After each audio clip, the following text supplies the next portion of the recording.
Hello everyone, আসসালামু আলাইকুম। কেমন আছেন সবাই? মানহাজ ডেইলি ব্লগে আপনাদের সবাইকে স্বাগতম। আলহামদুলিল্লাহ, আমরা আল্লাহর অশেষ রহমতে অনেক ভালো আছি। রাতের অন্ধকার কেটে সকাল হয় আর আমার ব্যস্ততাও শুরু হয়ে যায়। তো বিছানা গোছানোর আগে অলরেডি আমি অনেকগুলো কাজই মোটামুটি করে ফেলেছি, কারণ আমার মেয়ে ঘুমেছিল এর মধ্যে। তো ঘুম থেকে উঠে গেছে।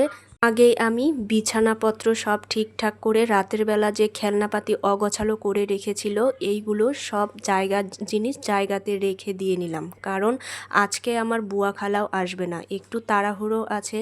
তো সব কিছু মিলিয়ে একদম নাজেহাল অবস্থা। তো সব কিছু ঠিকঠাক করেছি। তো এখন আমার মেয়েকে ব্রাশ করে দিচ্ছি। এই ব্রাশ করা নিয়ে প্রত্যেক দিন বাজে একটা ঝামেলা, ও কোনোভাবেই কেন যেন ব্রাশটা করতে চায় না। আমার মনে হয় সব বাচ্চারাই এইরকম হয়, তাই না? রীতিমতো একরকম যুদ্ধ করেই ওকে আমাকে ব্রাশটা করে নিতে হয়।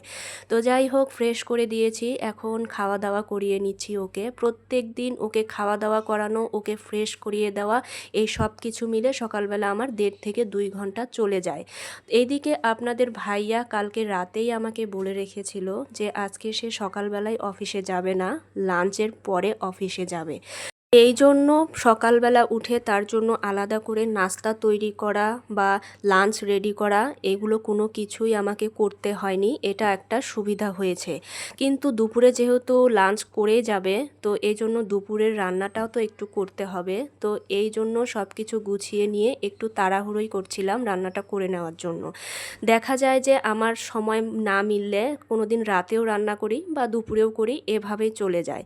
কিন্তু ওই রকম কোনো কিছু তাড়া থাকে না। কিন্তু আজকে তো আমাকে করতেই হবে, তো রান্না উঠিয়ে দিয়েছি। আমার মেয়েকেও তো এদিকে সময় দিতে হয়, যতই কাজ করি না কেন কাজের ফাঁকে ফাঁকে মেয়েটাকেও একটু সময় দিতে হয়। যদি ওর কথা মতো না চলি, দেখা যায় আমাকে কোনো কাজই করতে দেয় না। তো ও একটা বেলুন ফুলিয়ে চাচ্ছিল, তো একটু বেলুন ফুলিয়ে দিয়ে ওর সঙ্গে একটু দুষ্টুমিও করছিলাম। এই দুষ্টুমিগুলো করলে ও খুব খুশি হয়। এইদিকে আমার যে সবজিগুলো আমি কষাতে বসিয়ে দিয়েছিলাম ওইগুলোও কষানো হয়ে গেছে। আজকে ফ্রিজে তেমন কোনো সবজি ছিল না, সবগুলো সবজি 2-1টা করে ছিল। পটল, আলু, বেগুন, ধুন্দল, কচুমুখী আর কাঁঠালের বিচি দিয়ে একটা মাছের ঝোল করব। এত তাড়াহুড়ো করে করছি, জানি না আজকে কেমন হবে খেতে। আমার বুয়া খালা যে কাজগুলো করে প্রত্যেক দিন আর আমি যে কাজগুলো করি প্রত্যেক দিন, সবগুলো আজকে আমাকে একাই করতে হচ্ছে। তো এই সব কিছু মিলে আজকে একটা হযবরল অবস্থা হয়ে দাঁড়িয়েছে। তো রান্না হয়ে গেছে, আপনাদের ভাইয়ারও খাওয়া হয়ে গেছে। এখন বাজে 12:30টার মতো, সে অফিসের উদ্দেশ্যে বের হয়ে যাচ্ছে।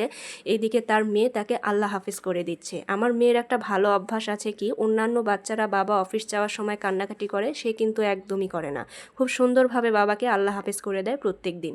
তো সকালে আজকে তাড়াহুড়োর কারণে আমি চাটা পর্যন্ত খেতে পারিনি। তো কাজ মোটামুটি শেষ, এখন একটু চা খেয়ে নিচ্ছি।